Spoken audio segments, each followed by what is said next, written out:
নমস্কার, জ্ঞান নয়ন চ্যানেলে সকলকে স্বাগত।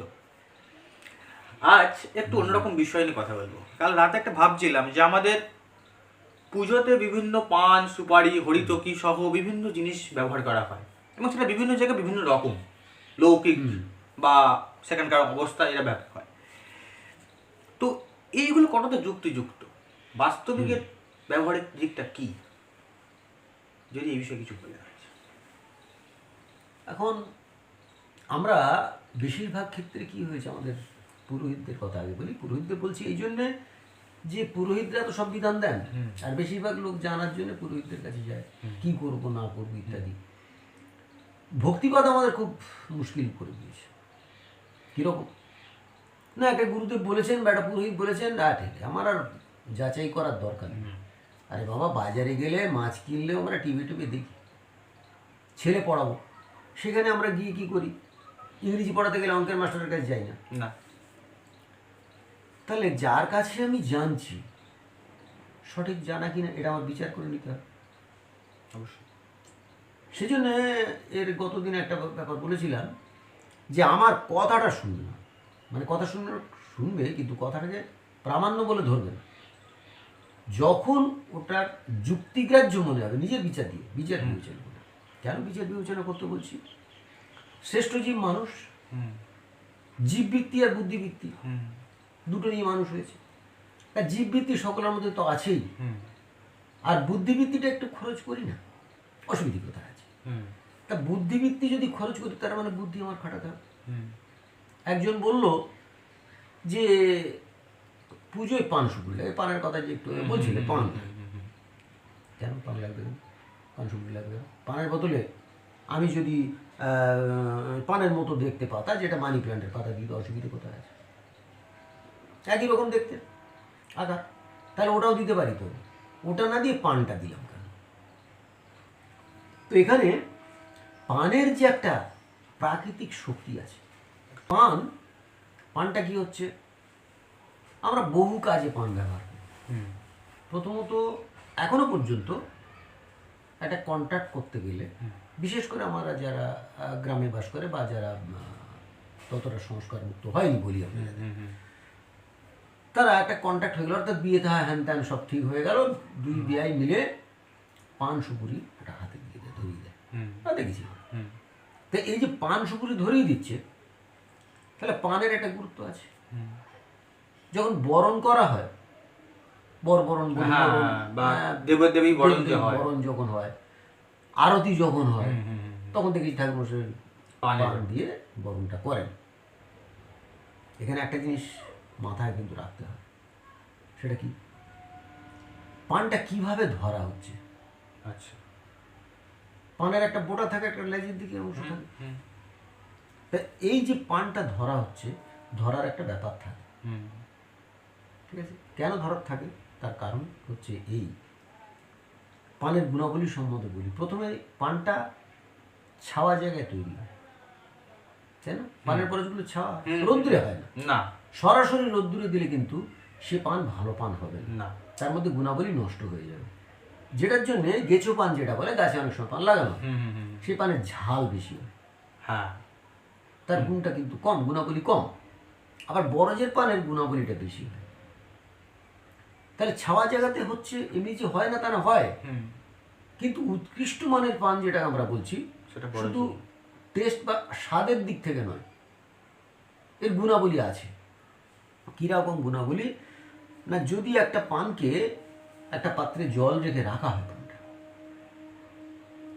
তো পানের বোঁটাটা ইন্ডিকেট করে নর্থ পোলের। আচ্ছা, তাহলে আমরা যে নর্থ পোল সাউথ পোল দেখার জন্য ম্যাগনেট ব্যবহার করি, চুম্বক ব্যবহার করি। এখন আমাদের মোবাইল হয়ে গেছে, মোবাইলে অটোমেটিক করা আছে, সেখান থেকে আমরা দেখতে, তো কোনো যন্ত্রের সাহায্য ছাড়াই জলে পান রেখে আমরা দেখতে পারি, দেখবো একই রকম হচ্ছে। অর্থাৎ বোটা যেদিকে থাকে আর লেজের অংশটা যেদিকে থাকে, এগুলো তোমাকে বলছি না যে কোন দিক থাকে, বলে দিলে তো হ্যাঁ। তো এটা দেখতে হবে কোন দিক থাকে। সব পানেরই দেখবো জলে ভাসিয়ে দিলে এক একটা করে বিশেষ একটা দিক, অর্থাৎ লেজের দিকটা বা এই গোটা দিকটা, একটা দিক সবসময় নর্থ পোলকে মেনশন করছে। তাহলে পানের একটা ম্যাগনেটিক ফোর্স আছে প্রথমত। দ্বিতীয়ত পান হচ্ছে হজমের সাহায্য করে। তৃতীয়ত পান যদি কারোর গলা খুসখুস করে, গলা একটু কষ্ট হয়, এরকম যদি হয়, তাহলে পানের শিরাটা বাদ দিয়ে হাফ চিপ পান দিয়ে খাওয়া দাওয়ার পরে যদি আমরা চিবি ওটা খেয়ে রসটা খাই আর ফেলে দিই, তো এইটা 3টে ডোজ নিলে, অর্থাৎ দুপুরে খাওয়ার পর একবার খেলাম একটা হাফ চিপ পান, পুরোটা বাদ কিন্তু এখানে, আবার রাত্রে এক চিপ খেলাম, তারপরের দিন আবার দুপুরে খাওয়ার পর এক চিপ, এই 3টে ডোজ যদি আমরা নিই তাহলে দেখা যায় কিনা যে আমাদের সেই কষ্টটা দূর হয়েছে, যেটা হোমিওপ্যাথিক কস্টিকাম দিয়ে সারানো হয়। তাহলে দেখা যাচ্ছে কি যে পানের একটা ভেষজ গুণ আছে। তা এই যে ভেষজ গুণ আছে পানের, তো এই ভেষজ গুণটার আরও কতগুলো ভেষজ গুণ বলি আমি। যেমন আমাদের যে দেখা হচ্ছে যে বর এলো, বর নামলো, মাতৃস্থানীয় যারা যারা আছেন তারা তাদের মিষ্টিমুখ করায়।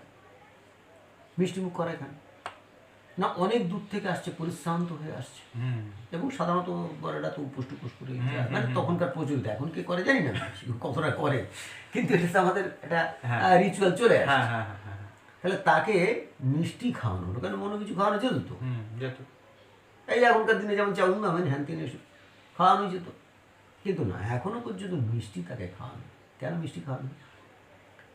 মিষ্টির মধ্যে গ্লুকোজ আছে বা শর্করা আছে, তাহলে শর্করা কি করে? এনার্জি বৃদ্ধি করে, তাহলে ওর এনার্জিটা বৃদ্ধি হবে, অর্থাৎ ওর যে আলস্য ভাব ছিল সে আলস্য ভাবটা কেটে যাবে, এক নম্বর কথা।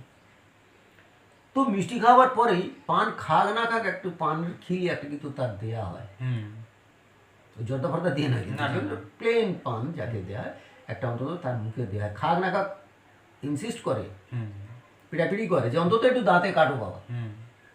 এই দাঁতে কাটো বলতে গেলে আরেকটা গল্প বলতে হয়, মানে একটার সঙ্গে একটা এমনভাবে জড়িত। তো চতুর্দশ শ্রাদ্ধ যখন হয়, তো তখন আমাদের কি হয়, পুরোহিত মশাইরা বলেন যে একটা বিশেষ ধরনের শস্য, ওটাকে দাঁতে কাটতে হবে। তা দাঁতে কাটছে কি জন্য? দাঁতে কাটার কথা নয়, ওই জিনিসটা খেলে আমাদের কি হয় না, আমাদের যে সুগারের ব্যাপারটা আছে, সুগার হয় প্রচণ্ড সুগার হয়, এই সুগারের লেভেলটা নর্মাল হয়ে যায়। সেই জন্যে ওই শস্যটি দাঁতে কাটতে বলা হয়। কী শস্য অনেকেই জানেন ব্যাপারটা, না জানলে একটা জিনিস, কারণ ওটা নাম বলে শুধু তো লাভ নেই, করে দেখেছে কী হচ্ছে ও দেখা খুব একটা প্রয়োজন আমরা মনে করি, খুঁটিনাটি বিষয়। সেরকম পানটা খেতে বলা হয়, একটু অন্তত দাঁতে কাটবে, পানটা খাওয়ানোর দরকার আছে। এই পানটা খাওয়ালে কি হবে? পান এনার্জি বর্ধক, মৃদু এনার্জি বর্ধক। যখন আমাদের দেশে চায়ের প্রচলন ছিল না, তখন কিন্তু পানের প্রচলন ছিল, এবং এত মৃদু এনার্জি বর্ধক যেটা খেয়ে কোনো ক্ষতি হবে না। যে জন্যে আমরা উড়িয়া ঠাকুর মশাইরা যখন পুজো করে দেখি সবসময় গালে পান থাকে, তারা বেশিরভাগ আমরা দেখি দোকানে দোকানে পুজো করে, এখানে সেখানে ঘুরে বেড়াচ্ছে, তাদের একটা এনার্জি দরকার, মৃদু এনার্জি দরকার আছে, সেই দরকারটা কিন্তু সেরে দেয়। আবার ভাত খাওয়ার পরে, অর্থাৎ যে খাবার দুটো খেলে আমাদের একটু ঝিম ধরে, বাঙালিদের ভাত বেশিরভাগ খাচ্ছে, আর ভাত খাওয়ার পর একটা পান খাওয়ার একটা রেওয়াজ আগেকার দিনে ছিল, এখন কমে গেছে যদিও, এটা ছিল।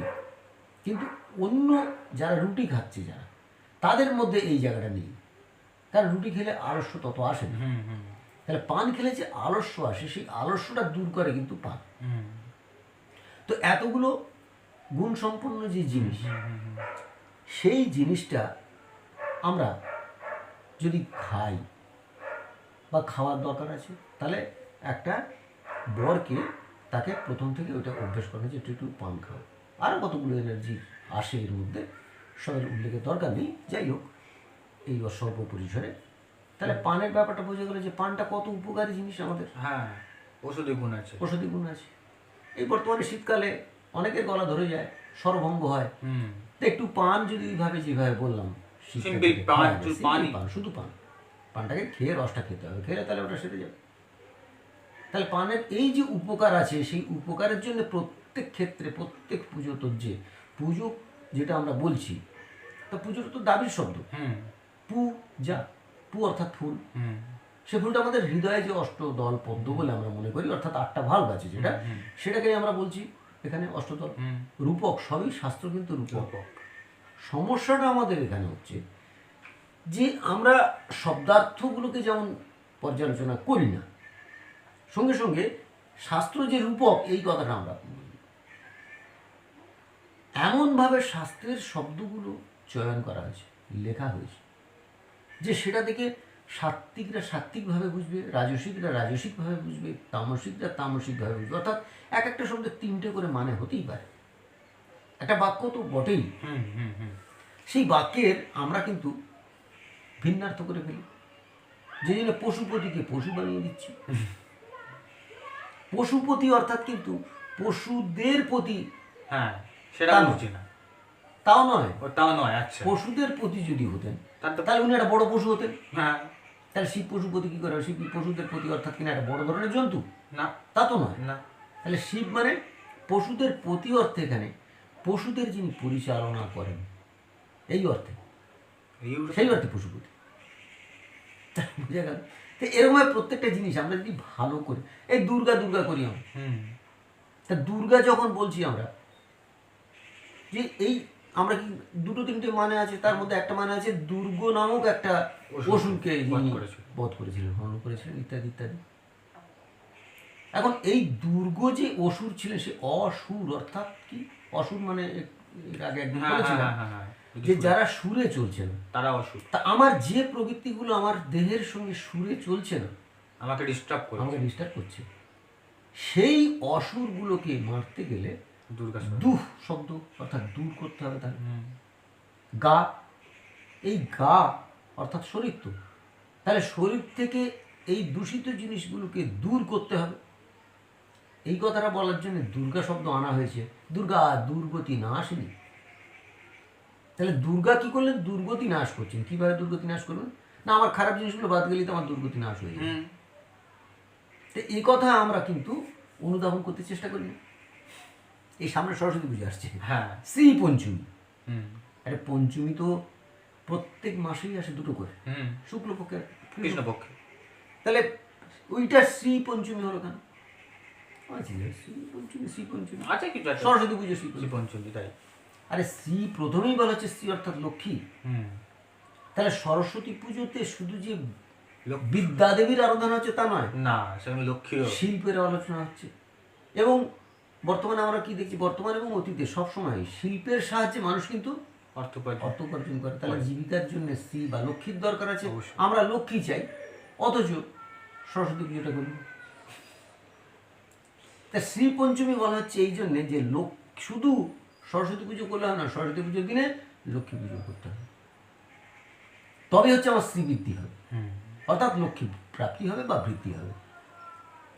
তো এগুলো আমরা কিন্তু ছোট্ট ছোট্ট ব্যাপার, আমরা কিন্তু এগুলো দেখি না, মাথায় রাখি না। ঠিক। ঠিক সেরকমভাবে লক্ষ্মী পুজো করতে গেলে আমরা লক্ষ্মী পুজো করছি, কই আমার ধন দৌলত হচ্ছে না বলি আমরা।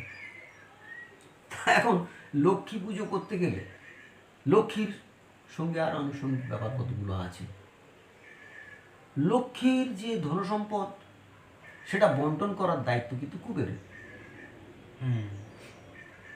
আর কুবের দেবের। আর কুবের দেবের ওই চাবিটা থাকে আবার ইন্দ্রের কাছে। তাহলে লক্ষ্মী পুজো করলে কুবের এবং ইন্দ্রের পুজোটা করতে হবে। তাহলে সরস্বতী পুজো করলে শুধু হবে না, সরস্বতী করলাম আমার যে জ্ঞান লাভ হবে, হ্যাঁ জ্ঞান লাভ হবে, কিন্তু জ্ঞান লাভের দ্বারা অর্থ লাভ হবে না। তাহলে ধর্মার্থে কাম মোক্ষ যে কথা বলেছিলাম, তাহলে আমি ধর্ম মনে করে ধর্ম করছি, কিন্তু কাজ হচ্ছে না, কাজ না হওয়ার কারণ হলো কি, ধর্ম অর্থ কাম মোক্ষ 4টে জিনিসই আমার দরকার। মোক্ষ মানে চরম প্রাপ্তি। তা পেতে গেলে আমাকে ধর্মের সঙ্গে সঙ্গে অর্থটাও দরকার। শুধু জ্ঞানবান হলাম, বাস্তবে তার প্রয়োগ করলাম না, তাহলে প্রয়োগ না করলে তো হবে না। সেই প্রয়োগের জন্য লক্ষ্মীর দরকার। আর লক্ষ্মীর যদি আরাধনা করতে হয় তাহলে কুবের এবং ইন্দ্রের দরকার। কেন দরকার, কীভাবে দরকার, তাহলে আবার লক্ষ্মীর চ্যাপ্টারে যেতে হবে। সুতরাং আমি বিস্তারিত করতে চাইছি না বলে